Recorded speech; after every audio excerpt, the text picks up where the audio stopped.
Right now, somewhere in the world, a woman is giving birth in a clean hospital with trained doctors, with painkillers, with every modern tool available.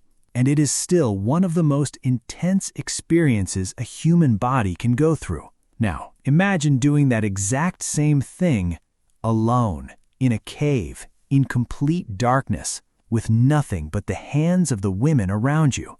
No doctors, no painkillers, no hospitals. Just you, your body, and hope.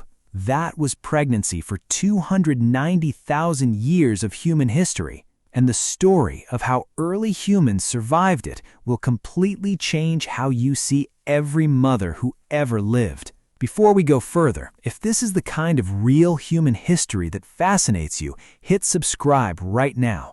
We cover real early human stories every single week, and you do not want to miss what is coming next. To understand ancient pregnancy, we need to understand one fundamental truth. Early humans had no understanding of how pregnancy actually worked biologically. They did not know about eggs or sperm or DNA. Many ancient cultures believed pregnancy was caused by spirits entering the woman's body, or by the woman eating certain sacred foods, or by the position of the moon and stars at a specific time. And yet, despite having none of this knowledge, they survived. And their survival strategies were more sophisticated than we ever give them credit for. How did ancient women even know they were pregnant? The most obvious sign was the same as today, a missed cycle. But ancient women were also deeply attuned to their bodies in ways modern women often are not.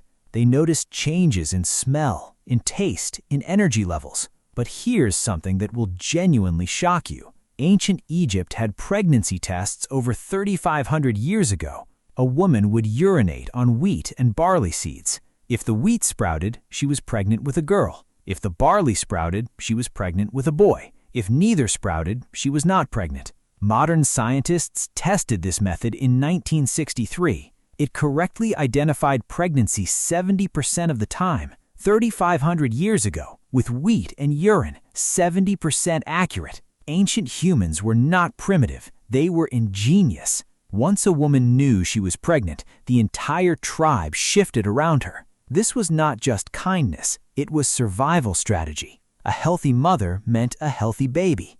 A healthy baby meant the tribe continued. The pregnant woman was given lighter duties during early pregnancy.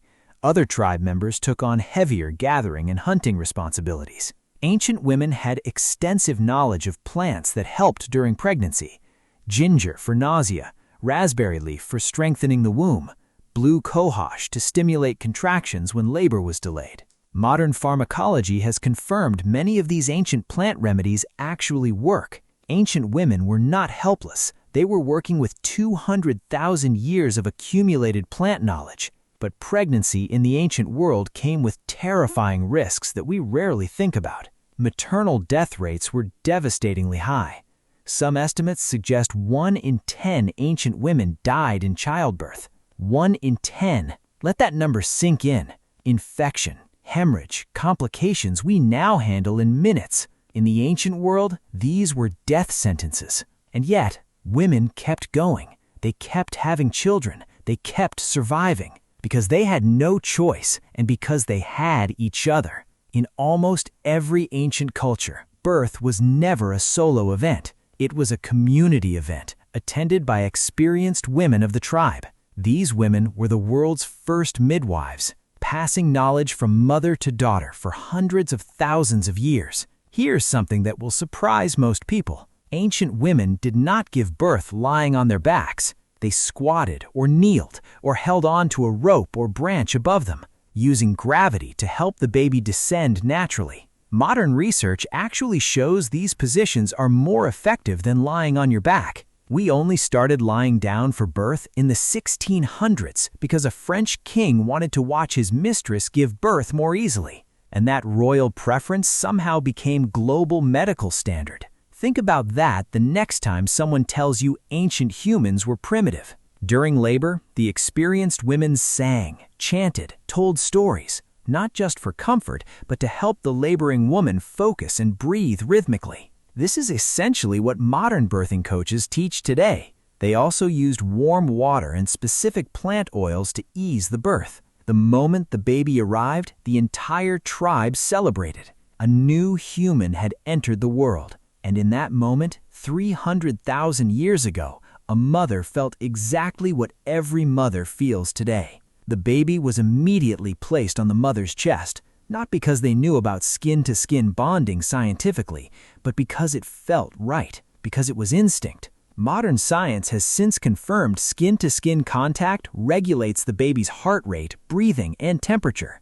Ancient mothers knew this 300,000 years before the medical journals did. Breastfeeding began immediately after birth. And here's something that surprises most modern people. Ancient mothers breastfed their children for up to 4 years, not just for nutrition, but because breastfeeding naturally suppresses ovulation. It was ancient birth control, built into human biology itself. The baby was never put down. No cribs, no prams, no bouncy seats. Ancient babies were carried on the body constantly, day and night, for the first years of life. Research shows this constant physical contact builds stronger immune systems and better emotional regulation. The entire tribe helped raise the baby. Older children played with younger ones. Elders told stories. Everyone contributed. There was no such thing as a mother raising a child alone. That concept, the isolated nuclear family, is a very modern and very lonely invention.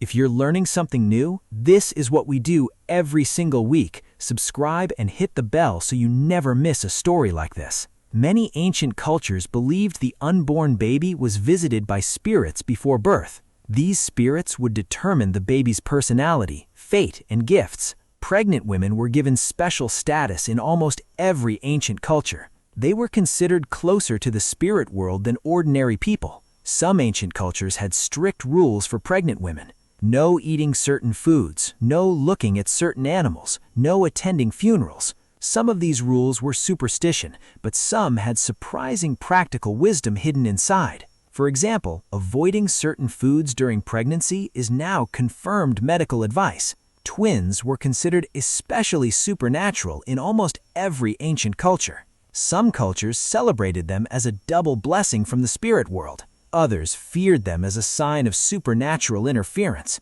because 2 babies from one birth defied everything they understood about how life worked. Ancient pregnancy was not just a biological event. It was a spiritual, cultural, communal experience that involved the entire tribe.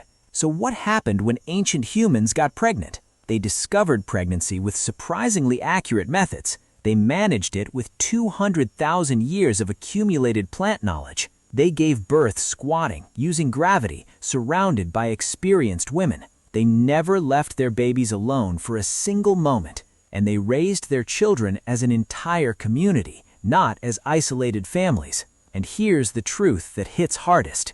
Despite having none of our technology, none of our medicine, none of our knowledge, ancient mothers brought us here. Every single human alive today is the result of an unbroken chain of ancient mothers who survived without hospitals, without epidurals, without any of the safety nets we take for granted. The next time you see a pregnant woman, remember this. She is carrying not just a baby, but 290,000 years of human survival. Which part of this video changed how you think about pregnancy and motherhood? Comment below. I read every single one, and share this with a mother you know, because every mother deserves to know how extraordinary the mothers before her were. Subscribe to my channel for more real stories from early human life every single week, and next week we're covering something that will shock you even more than this, because history is not just about the past, it's about understanding who we are right now.